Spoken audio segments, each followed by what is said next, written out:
Hello, everybody! What up? What up? What up? My name is Tim Daniel. His name is Ben Brown. And thank you for hanging out with us on this week's edition of Late Night Reds, live on the Riverfront Podcast Network or on Oh yeah. YouTube. Oh yeah. I mean, it's not like there's a really important conference championship football game going on right now. Nah, we ain't worried about that. Yeah, We ain't no, worried about that. That's not. That's nothing. yeah. You want to be here with us, your boys. Ya boys. Yes. Fun, interesting, unique show to talk about today, Ben. Yep. That's all a lie. There's not a whole lot of Reds news to report to talk about this week.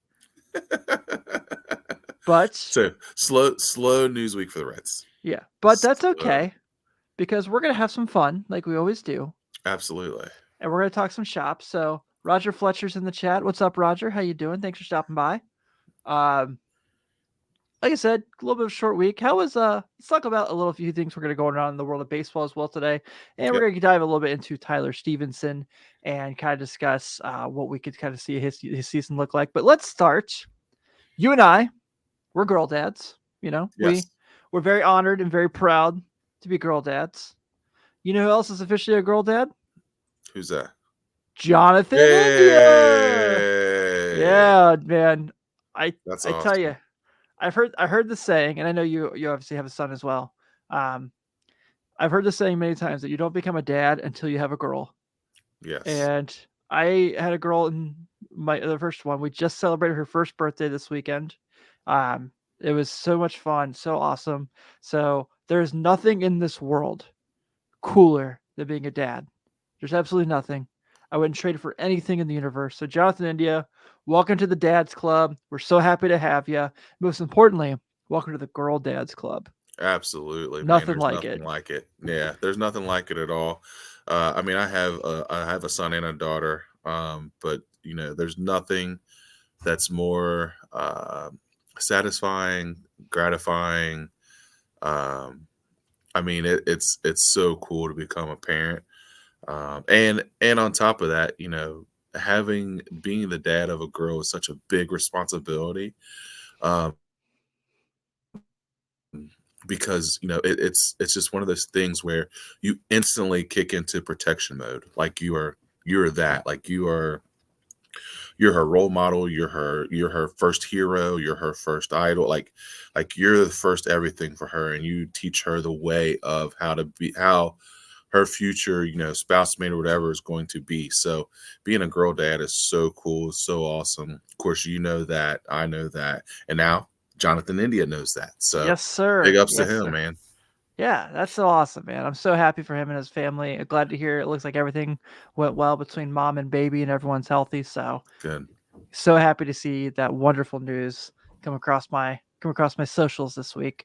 For Yep. all the stupidity of social media, sometimes you get these awesome moments. So Yes. I'm gonna make sure we gave our love there instead of talking about if he was gonna play first base or not. Right. We've Or done move to the outfield or whatever. Whatever they're going to do with him. We don't want to talk about that. We'll talk about him becoming a dad. Yeah, exactly. Reds, let's talk a little bit about the Hall of Fame made their Yeah. announcements for the class of 2024. And we're going to get a little bit of 2025 as well. So 2024 classes, we have Adrian Beltre, Joe Mauer, and Todd Helton. Mm-hmm. And I want to say, I think they got it right. I think these three guys, for sure, deserve to be there. Amazing careers. Adrian Beltre, obviously one of the best third basemen of all time. Joe Mauer, what he managed to do offensively as a catcher all those years before eventually tapping out to play first base. Incredible. And then Todd Helton, just a machine, just a hitting machine. Did play in a World Series. Lost, but played. Was there, yeah. Yep. I think it's a really good class. I saw AJ Pierzynski tried to complain that Joe Mauer got in and Jorge Posada's not in. And I was like, did you look at the numbers and compare like what those dudes did? See, that's the thing I don't like about when they make the Hall of Fame announcements, because you could do that a million times. Like, people are like, oh, well, that guy wasn't. Look at this guy's stats and look at that and that. I'm like, I get that. I get it. But don't take away from that guy's Hall of Fame moment because you want to say something stupid, which AJ Przinsky's done a lot of that since he's retired. Mhm. Um, but don't take away from that guy's moment because you feel like somebody else that you thought was better slighted. Like, shut up. We could do that with everybody. Like Right. that guy, that guy earned his stripes. He's a Hall of Famer. It's voted on. Like nobody is going to doubt that he's a Hall of Famer. And all three of those guys, to me, like you said, I don't think it was any doubt. Like what Yeah. Bauer did in the catcher's position and how he, he hit the ball and how he was offensively. Like I don't think that I thought that was a no brainer. Adrian Beltre, no brainer. I mean, that dude top. I mean, he's a top third baseman all time as far as like hits and RBIs and like he's a stud. And Yeah. Todd Helton the same way. So like that's the only part I don't like about it is when these other talking heads and former players like, well, this guy, like, who cares? Like, I don't care about your thoughts or your opinions. Like, let that guy have his moment. Let him Yeah. enjoy his moment. And all three of them are well deserved. Yeah, like, don't get me wrong. I 1,000% believe Andrew Jones should be in the Hall of Fame. Yeah, But yeah, am yeah, am yeah. I gonna be like, "This guy's not in? I mean, this guy's in, but Andrew Jones isn't?" No, I'm gonna be like, "Yeah, hopefully one day Andrew Jones gets in because he deserves it." Absolutely. And Absolutely. leave it at that. Yep. Like, I Yep. think we do this bullshit thing where it's like, and here especially because it's like, well, it's not a real Hall of Fame until they let Pete in. It's like, well, when you do something that questions the dignity of baseball, you're probably not gonna get inducted. Just gonna call it what it is. Yeah, let's call it that. Let's get that out. And like when you do something like that is yeah, like you're it's one of those fine line things, man. Like yeah, the Pete Rose thing is The another worst. yeah, Yeah. it's another story for another day. But there are a guy like Andrew Jones, like you said, that's a perfect example. Should he be in the Hall of Fame? Yeah, he probably should. Yeah. But the three guys that got in are also well deserved. I mean, those guys are well deserved. They need to be there.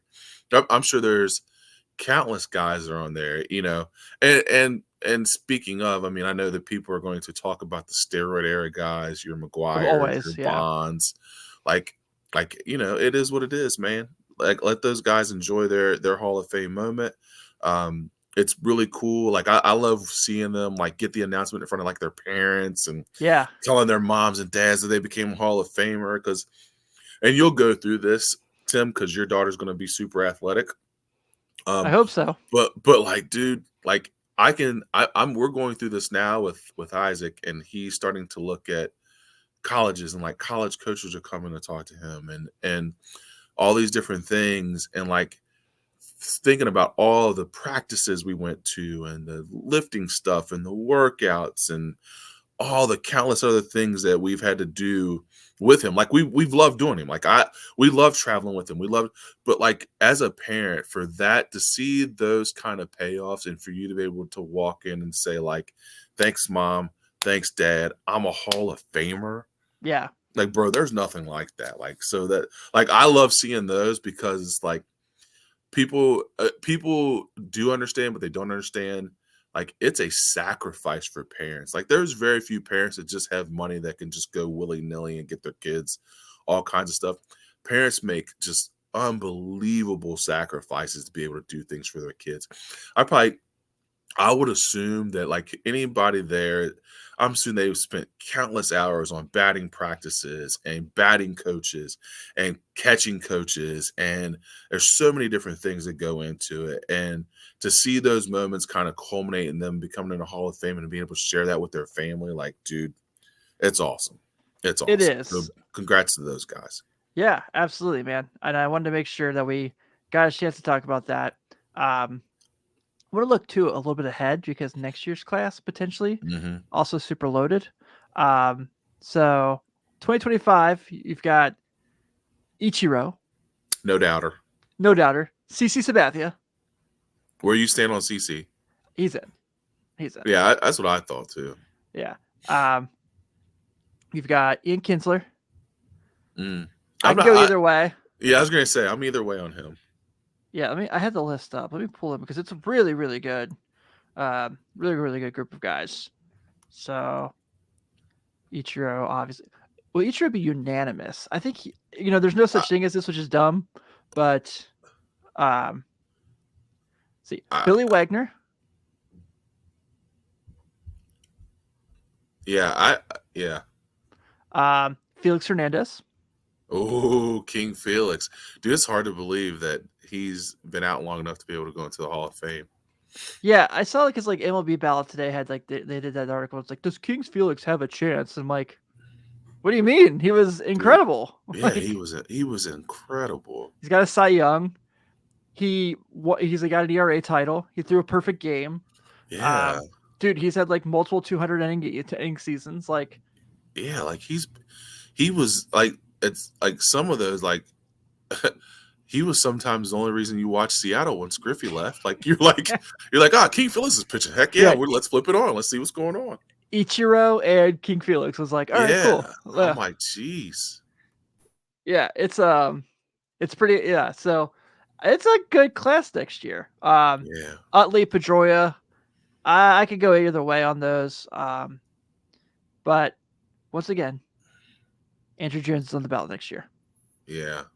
I Utley, I'd have to get his stats in front of me. Me I know too. he's very, very good. I mean, I'm not doubting Chase Utley probably deserves to be in the Hall of Fame, but I would have to see his stats and look at him and see for sure. Dustin Pedroia too, like for a little bit of time there, like he was really, really good. Do you think the So chicken and beer scandal will keep him out of the Hall of Fame? let's hope not. Yeah. Let's hope not. I mean, if the chicken and beer scandal keeps Dustin Pedroia out of the Major League Baseball Hall of Fame, then Ludacris should never be allowed in the Rock and Roll Hall of Fame. Correct, exactly. Yeah. He Consider. has an old album titled Chicken and Beer. Mm-hmm. You know what's a great combination in food? Chicken and beer. Yeah, I Can't just be watched mad the at it. story on the I just started to watch the story on the birth of Buffalo Wild Wings. Wings Beer Oh, Sports. You know what I mean? Like never seen that. it's pretty good. Yeah. All right. So people are already in the chat. And look, I'm just going to make sure I get to this. I'm not ignoring you guys by any means. Ronnie, Joey, you guys all have great comments. So our big segment today is going to be about Tyler Stephenson, as you see by the title. So I'm not ignoring your comments. I will get to them today later in the show, but we just got to get some little things out of the way. So I do definitely appreciate, as always, it's awesome having you guys here with us Yeah, every dude. week. Awesome. We love you guys. For sure. But I did want to do this. So I know we just had this whole like, just because this guy got in doesn't mean this guy could, thing. Oh yeah, no, This no. segment is not intended to do that. This Mm-mm. segment is not to disparage one guy for one else's success. This is to give you guys something to look forward to. So, Mm-hmm. Joe Mauer inducted in the Hall of Fame, 1,000% deserves it, rightfully Mm-hmm. so. Also, funniest video game commercials, MLB The Show Yeah. commercials. Anyone remember Yes. him in those? He was super funny. He was awesome. Yeah, super funny. But Joe Mauer's in, and Joey Votto across the board has better numbers than Joe Mauer for his career. Mm. I wish there was a zoom button here so I could show this to people. But I'm an idiot when I make these graphics sometimes. So Votto's a higher WAR, played in more games, more plate appearances, more hits, more homers, more runs batted in, more stolen bases, a lower batting average, but a higher on base percentage, a higher slug, higher OPS plus. Same amount of All-Stars, same amount of MVPs. We're getting ahead of ourselves. But that again, this was not to disparage Joe Mauer. I am 1,000% glad Joe Mauer's been in. But people, when that day comes that Joseph Daniel Votto officially hangs it up, which we hope is not very soon, because you're hearing a couple teams having some interest in him. Don't know how much of that's true, but you're hearing it. Yeah. Plan for 5 years after that. Plan your vacation to Cooperstown, New York in July of that year, because he'll be there. He'll be chatting it up. He'll be giving a speech. It'll probably be very funny. It will be hilarious. Yeah, I'm going to do my best. Speech. I'm going to do my best to be there. Yeah, I tell you what, that would be one where I would try to get up there for. Yeah. Especially I mean, of course, there's plenty of Reds in the Hall of Fame, but for one in our lifetime, like, is there another guy that would be more deserving of all of our love and support as Reds faithful than Joseph Daniel Votto? Nope. And all of us being there for the Hall of Fame speech. That would be incredible. That would be awesome. And I look forward to that day. Have you been? No, I have not. I have not been to Cooperstown. I went in 2000, the year Tony and Sparky got inducted with my Oh dad, yeah, and it was amazing. But also, it was so long ago that I don't really remember a ton about it. I'm yeah. sure it's changed so much in the 25 years, 24 years. Um, so I would love to get up there. I really wanted to get up there in 16 for when Griffey got inducted, just didn't work out. So this is one, yeah. When Joey's inducted, I gotta get up there. I got to go to Doubleday Field, which was really neat. Oh wow, Um, yeah. I remember there was like a high school game being played at the time on the field, and they had like the defensive team had a left-handed catcher, and I was like, it is Oh possible. wow, yeah. It is possible. Dreams do come true. Yeah. I'll say this: Isaac played baseball all the way up through, and one of his several of his teammates went up and played in that youth Cooperstown youth tournament or whatever, and actually he had some friends, they won it all. So Oh, nice. yeah, so it was pretty cool. Yeah, I will say getting to upstate New York is not easy. It's Oh yeah, it's a track. yeah, you can fly anywhere. You're still gonna have a lengthy trip to get where you want to go. Holy crap, the 49ers took the lead. Huh? It was 24-7 when I like came down to get ready. Are you serious? Detroit, it's 27-24 San Francisco with 10 minutes left. Oh my goodness. They have completely stalled out. Oh no. No, Eminem, what are you doing? Come Come on. on. What are we doing? Yeah. We got to lose ourselves in the music, the moment you want it. You got to never let it go. This is your Oh one my shot. gosh. Yes. Do not let the chance blow, man. Come on. Right. Yeah. I've said before, we said this on the Bengals show the other day, not to just keep, we have an hour show. We're 18 minutes in. We're already to our last segment, if that gives you an idea of where we're at today. So I said that the Lions had the most unfair home field advantage. And you get this as a coach, so you'll understand Yeah. what I'm saying here. But like, if you're a team that walks into that stadium, right, as the opponent, Mm-hmm. and you have 70,000 people in one building all singing "Lose Yourself" at I know. you, Yeah. you're done. You lost. Yeah, that's a wrap. Yeah, Yeah. that's it's pretty insane. And to watch it um and to watch it like on like social media and stuff, and like how it's like, dude, that's an insane Goosebumps, atmosphere. man. Yeah, it's goosebumps. Like it's crazy. It's crazy. That's So, awesome. Well, that's why sports is amazing. Those moments right there that mhm. we just described. Yeah. Yeah. Yep, absolutely. And I saw a cool thing too, because like Bengals fans are like, dude, we know that feeling like of your team finally starting to hit the pinnacle and being winning playoff games, and you've suffered through so much mediocrity for all these years, and now like your team is just peaking at the right time, and like it's incredible to watch it. Yeah. Tell that to Lamar Jackson today. Oh, Ha dude, ha. brutal, Brutal. Don't give me any of brutal. this Lamar over Joe conversation ever again, people. I don't want to hear it. Yeah, that I'm was not brutal. listening. Hanging the phone up. All right. All right. Let's get to Tyler Stevens here, Uh, man, because I really want to make sure we touched on this. Figured it was kind of important. So we've kind of doing this thing for a couple of weeks now where we've kind of been talking about the Fangraphs expectations of players versus mhm, what they did and what we think they're going to do. And if you're listening to Nate and Chad on the Riverfront Rud show, whenever they're having guests on, they just had Joe and they just had Jeff Chernobyl from Strawberry Ice on. They're going through the position groups, comparing the Reds to their division, and it's a really good series. Check it out. They're doing it every Friday. So we've just kind of been doing, last week we did Ellie. A couple weeks ago we did Matt McClain. We had Mike mhm, Perry on. I want to talk about Tyler Stephenson because you and I have been very vocal this offseason mhm. that we thought last year was just obviously wasn't good, Right. but it was getting right from all his injuries. It Mhm, was, coming back from a collarbone injury, trying to get going again, couldn't find his swing, couldn't get his shoulder comfortable. And I think that we believe that Tyler Stevenson is more the 2021 Tyler Stevenson, the guy who crushed it, who had a high OPS, who slugged really hard. So, oh my God, I was terrible at graphics this week, people. Who let me do this? Love it. I got to pull this up on my phone. Oh my God.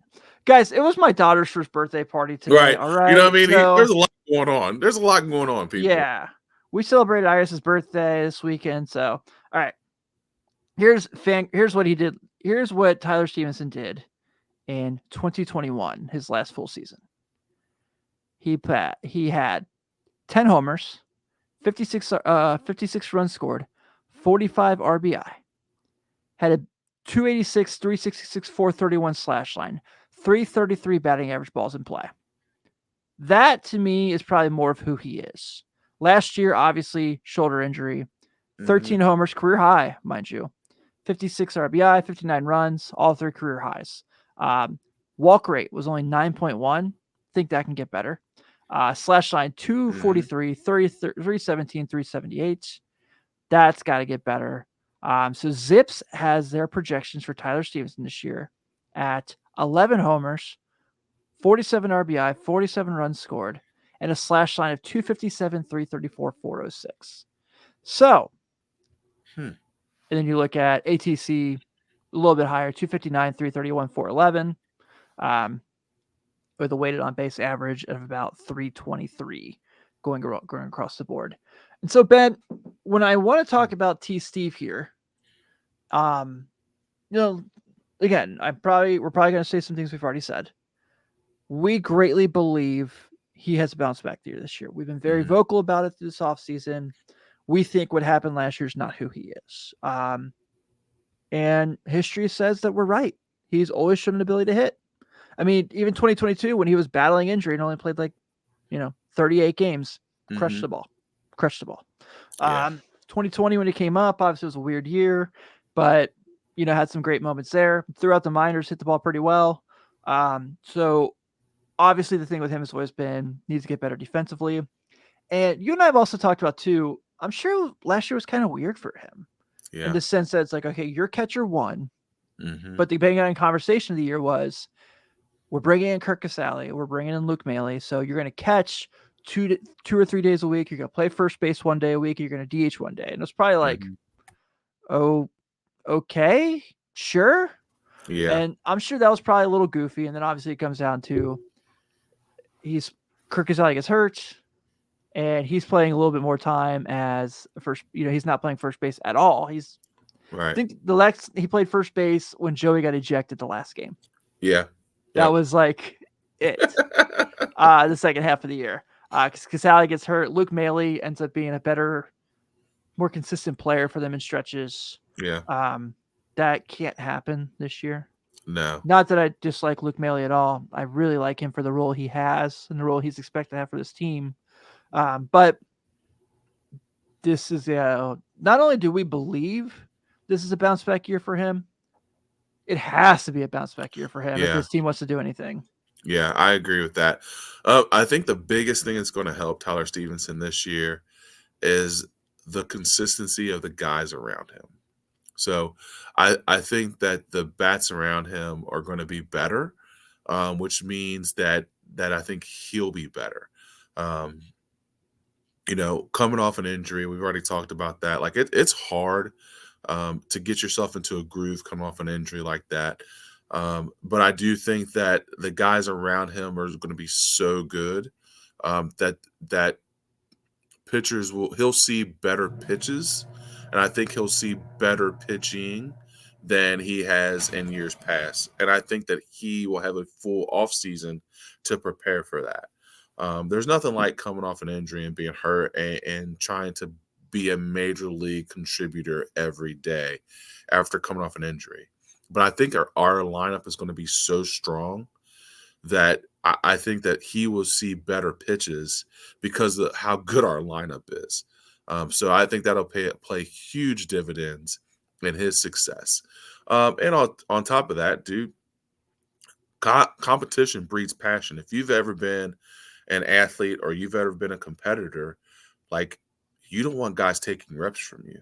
You don't want guys playing in your position. You don't want guys taking at bats from you. And that's not a negative on Luke Maley, but Luke Maley stepped up in some big spots when Tyler Stephenson was out. So as a competitor, I think that'll drive him as well, knowing that he's got a bunch of young guys in that lineup that are going to hit, knowing he's got a whole bunch of young guys in that lineup that want to win, knowing that he's got a guy that's sitting behind him that, look, dude, he's Luke Maley is a competitor too. Like, he's going to want at bats. He's going to want to play. He's going to want, he signed the contract and he's local Luke, and everybody's happy he's from this area, but that dude wants to play, and he wants to play every day. So I think that competition kind of breeds that. And I think that that'll help Tyler Stephenson in the long run. And I think Tyler Stephenson will be better for that, because I think his lineup will be better. And I think that the competition will make him, not that he doesn't work hard, but make you more of a more competitive in that nature of trying to make sure you stay on the field and get every bat that you possibly can. And that'll help with his fielding as well, because, that's always been his knock, is that he's not a great fielder. So, he's got to go to work on that and be a better hitter when we need him to be. Yeah, I agree. The thing that always blows me away about him the most, because he's always shown like he's got the line drive thing going, but for how big of a man he is, Yeah, the fact that 20 bombs is not a thing for him yeah, fascinates me. yeah, Like, because I don't know if he just doesn't have the juice. I don't know if it's just that he's just not his game. But like, you see this huge human being, and you're like, that guy probably hits, and you don't know you don't see his baseball card. You probably think that guy probably hits about 25 bombs a year. yeah, His highest so far is 13. yeah. And I think that's 20 is attainable for sure. Yeah, I do think that's something that he can do. He hit his most home runs this year, right? 13. So I think 20 is within reach. I mean, that's just maybe 100 more at bats, maybe, to yeah, get to 20. So, I mean, I think that that's doable. I think that that's something where he can be. But I agree with you. Like, I think that if he becomes a 20 home run guy, that would be, I think that's that's above and beyond of what we are wanting and needing him to do. I mean, if he could hit 275 with 20 bombs and ball about game. 6, what I mean, we're sitting in high cotton. You know what I mean? Like, Yeah, that's legit. If he can bat 265, 275 and hit 20 bombs, I mean, yeah. What more can you want? that's a bounce back year. You know what I mean? Like, that's what we want. So Yeah, agreed. So I want to get to real quick because I think Ronnie and Joey had some really great comments here. yeah, We'll share this real quick. This is from Ronnie earlier. Tyler's injuries over his first 2 years really messed with him physically, of course, but mentally, I believe it really done a number on him. He spent his whole life getting to the majors. We talked about that quite a bit. yep, yep, Just that going through injuries and how hard that can be, and just mentally trying to recover. And you see it all the time. But so I think this year having a healthy offseason, I think yeah, is going to be so underrated for what we're going to be able to see him do. Not having a battle back from breaking his collarbone or concussions or yep, yep. anything like that. I think is going to be awesome. No, yeah, I agree with that. We've talked about that at length, that any professional athlete that has to, because you're already battling in an uphill battle, being in the majors and being ready to hit professional hitting, it sets you back so much when you've got to battle the injury to get back to where you can battle pitching every day. Like, that sets you back so far. So him having just an offseason of just getting better and being able to grind Yeah, and hit and see pitches, and like, I think just in that alone will make him have a better year. yeah, for sure. One of the things he added to his comment, Ronnie did. He gets there and shows why he made it, then found out he was human. It takes a couple years to get back what he lost to injuries. This will be his comeback. I'm feeling it, Ronnie. I'm feeling the vibes. Yeah, I definitely like that. I'm feeling the vibes. And he says, the Reds will have, if healthy, the best duo in the catchers in the Central for sure. And I was trying to think about that real quick as I saw, because I was like, I don't really know the other combos of catchers. I know Henry Davis, obviously, in Pittsburgh, Right. but they played him in right field last year just to get his bat in the lineup. Yep. I have to assume they're probably going to go back to, he's probably going to catch. Between Luke and Tyler, the Reds could have 30 to 35 homers. I like it. I'm Oh feeling yeah, it. I could see that for sure. I Yeah. could see that. And we got to get to Joey Gaditza, of course. Shout out our friend up north. Joey Yes, Gaditza, sir. but I don't know if you saw in the Slack this week. So the Reds go to Toronto in August. Yeah, I did see that. They're Yeah. trying to get like a big, I can't go, unfortunately. I have stuff going on, but I think that's dope. That's Oh like yeah, that really would be cool awesome. for our Riverfront Yeah. community. Heck yeah. So please send us pictures, send us everything if you guys do make that happen. Obviously, we got months. Um, Ronnie, so we still got that. All right, here we go. Joey Gadisa says 2024 success ingredients, good health for all, no sophomore slumps, and Ty Steve bounces back. NL Central chance, book it. Correct. I agree. Yeah. I agree. And he says he's picking 16 round trippers for him this year. I like that too. Yeah. I like So, that too. so Mr. Juan says Wilson. Yeah, I know Wilson. I know who the catchers are. So I know Wilson Contreras. I know all that stuff. I just don't know who the backup catchers are for those teams. Is what I'm trying to think off the top of my head. Like William Contreras, I know. Wilson Contreras, I know. But when it comes to those, and he says, "What about Tyler's defense?" Yeah, we're not shying away. It's been bad. Like it's not been ideal. I think Yeah. he'll be the first to tell you that too. It's not what he wants, but I do think it can get better. Um, Hmm. and he's not the best at framing pitches, which I think pitch framing is bullshit anyway. Yeah. So they'll just kind of leave that. A time honored tradition. Yeah, yeah. Like, I mean, I'm not asking him to go back there and be, Tucker Barnhart by any means, as far as defensively, but if he can just kind of give not give up home runs all the time when he's behind the plate for calls, I'm gonna be Yeah. fine with that. Yep. I agree. Yeah. Third base. I'm gonna get this real quick. Say great ending to Reds Caravan. Dayton stop was packed. Montas was super nice. Excited to be a Red. Oh, cool. I've always wanted to go to Reds Caravan. I've never gone before. I have not either. I Yeah, have I've not done either. Reds Fest plenty of times. Yeah. Actually, no, I'm sorry. I did one year because I was working at Lids in the Florence Mall, and that was one of the stops. Oh, it was really?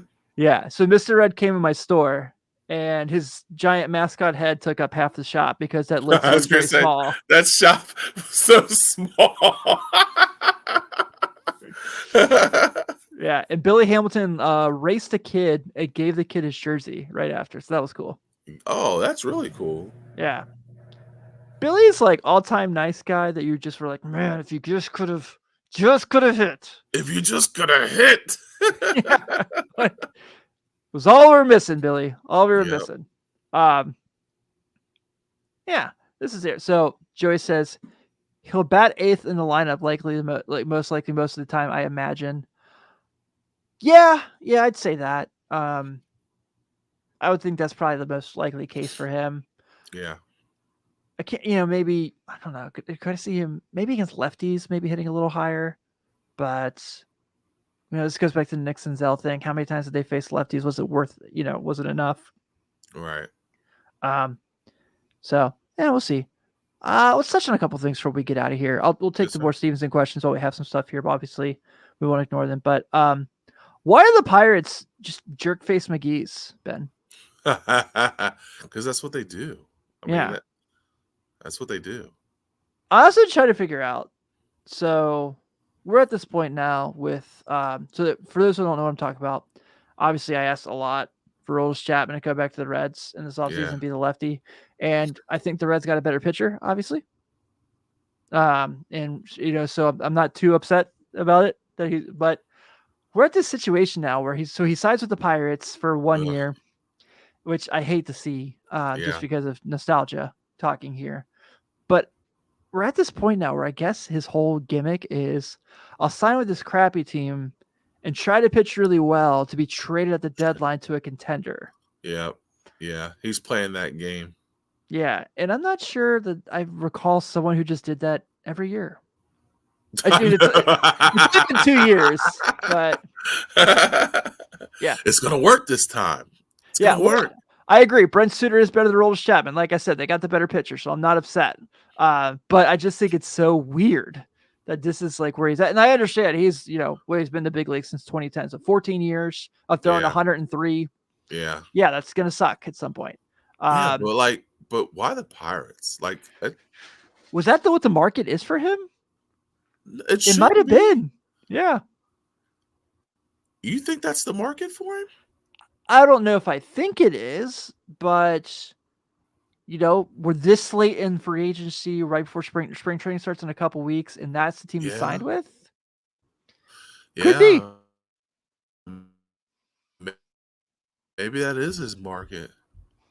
Yeah, maybe we're just overselling him. Very possible. It's not Yeah, like I could don't have the be. tendency to do that. Yeah. Ronnie did mention Luke is a really good defensive catcher, and he showed the ability to get clutch hits in the big moments last year. Yeah, we're big Luke Maley guys. He also Yeah, went to a absolutely. school within our very close to us, where we went to school. So Yes. Yep. yeah, Pittsburgh, the place you go for your career to die. You're not wrong. You're not wrong. No one saw Sean Casey again after he went to the Pirates. That's a lie. He played for the Red Sox for a little while. Yeah. Yeah, no one really remembers that. Nobody remembers. nobody, nobody remembers that. Was Ludwig with the Pirates before the Reds or after the Reds? I want to say it was before. I thought it was before. Yeah, I think it was. Yeah. This could be a fun conversation forever. I'll forever be hurt that Reggie Sanders at one point played for the Pirates. That's Well, betting. I told you I have a Pokey Reese jersey, a Pirates Pokey Reese jersey, like that. I mean, even though it's Pokey Reese, which was one of my all-time favorites, but it's a Pirates jersey, and he Yeah. signed it. All time nice I guy, mean, Pokey Reese. yeah, absolutely. I like to talk to Pokey Reese. I would love that interview. Would absolutely love to I get bet him it on. would be fun. I bet he's a Yeah, good conversation. yeah, for sure. Joey says Reds should shell out and sign Woodruff now too. Depending the price, because obviously he's not going to pitch this year. I'm not against it. But it would have to be. I know not that I'm Mr. Salary Cap. I normally don't give two craps about how much a guy makes, but I can't imagine they're going to go pay him $25 million to sit out a year. They did that with Ryan Madsen. They probably don't want to do it again. All right. Side note, 49ers are up 10 now. Okay. That went south in a hurry. Yeah, that did. Good year, Detroit. Good year. Yeah, hey, nothing to hang your heads about, dude. Yeah. After all those years of mediocrity, you guys are right there on the cusp. You're Yeah. literally 15 minutes away from playing in the Super Bowl. And just remember, you share a city with the freaking Pistons and the Tigers. You're fine. You're You're fine. fine. You have nothing to worry about. And Detroit Mercy. Have you by chance seen Detroit Mercy University's record this season? I have not. 0-21. Oh, really? You're a Division I basketball team who has not won a game. Oh, that's brutal. Yeah. That's brutal. Now they play in NKU. Do they play in NKU's conference? Mm-hmm. And Oh, Mike Davis is still the coach. Oh, he is. Oh, that's brutal. Yeah. Oh, Mike Davis, how the mighty have fallen. Oh my gosh. Beats Duke in the tournament as a known 22 basketball team. Oh, that's brutal. Yeah. It's pretty rough. Oh, Mikey D. At least we're not Detroit. We're not Detroit. Mr. Juan. Exactly. Yeah. Yeah, exactly. All right. Well, hey, before we do get out of here, I know I just want to make sure we get a couple things out. Obviously, we're not gonna go live Super Bowl Sunday. That would be probably more detrimental than helpful. So we're gonna take that week off. So we will be here next week, but I think I have that right. Yeah, you're right. Okay, you're yeah. right. So the week after, we're gonna take that Sunday off. We're also gonna take the Sunday off of WrestleMania Sunday because I'm not gonna. I'm not gonna. I have to. It's just I gotta. It's Amen. Yeah, I'm with you. It's a tradition every year. My friends and I get together. Yeah. Can't be here. Sorry, guys. Yeah. Love you. Yeah. But, yeah. so I won't be here for those. Yeah, exactly. But other than that, we'll be here throughout the season, obviously, like we always are, doing our thing. Talk about fun Reds teams. Looking forward to the Nick Senzel comeback show on opening day. Gonna be a good one. Should be a good one. Ben, before we get out of here, any final thoughts? No, I'm just excited. What are we? We're under 60 days now. Under 60 days until opening day. That means the weather hopefully will be nicer, Yeah. and uh, we'll be right in the thick of Reds baseball. I'm looking forward to spring training and see what all goes down. Yeah, it's gonna be fun, man. Can't wait to be It's, breaking down spring training games. I If I know, can dude. figure out how to watch them this year. I was going to say, what kind of weird device do I have to have, or app do I have to download to be able to watch those? So I have YouTube TV, which is just a giant ripoff. Is it really? Yeah, dude, it's like $80 a month, and they take channels away. Oh, So that's brutal. they don't have Valley Sports, and then I don't have Spectrum or anything, obviously. So I'm gonna have to pay Valley Sports $20 a month to be able to watch the Reds. So I had to Oh, explain to my wife why I'm spending another $20 a month on a subscription for that's six a tough. months. That is a tough conversation. Yeah, not looking forward to it. Yeah, it's for the job, babe. It's for the Yeah, job. yeah. I'll have the Dotsons reimburse me. Yeah, it's for the job. Yeah. But on behalf of Ben, first off, as always, thank you guys for tuning in each and every Sunday night with us. We definitely appreciate it. We love the comments. We love the interaction. It's Yeah. something I look forward to kind of get ready for Monday morning that I dread so very much. So Oh, thank you for that. I appreciate it. Obviously, if you're checking out what's going on at the Riverfront, so Chad and Nate doing their thing on Fridays, the Riverfront Red Show, killing it on this same feed. Red Leg Roundtable episode 2 coming up. Our friend Seth Shaner, he was with us last week, was a great oh person to yeah. have on the show. Is going to be talking with Scott Hatterberg. Oh, okay. So Scott Hatterberg. So Oh, Chris Pratt, Hattie. yeah, going to be coming hanging out with us. We're talking about Nice. going to be hanging out with Seth. I told him he better ask him how he got Chris Pratt to play him in a movie, because that's when you get Yeah. Star Lord to portray you, Yeah, that's um, legit. yeah, can't hate. Um, Riverfront Bengals show as always with Joe and Greg doing their thing over there, and then check out Riverfront U, where I am doing the Riverfront Xavier show, and we have the At Large Bit Bearcat show, and many more. So, on behalf of Ben, this is Tim Daniel. Have a good one, folks. We will see you next Sunday.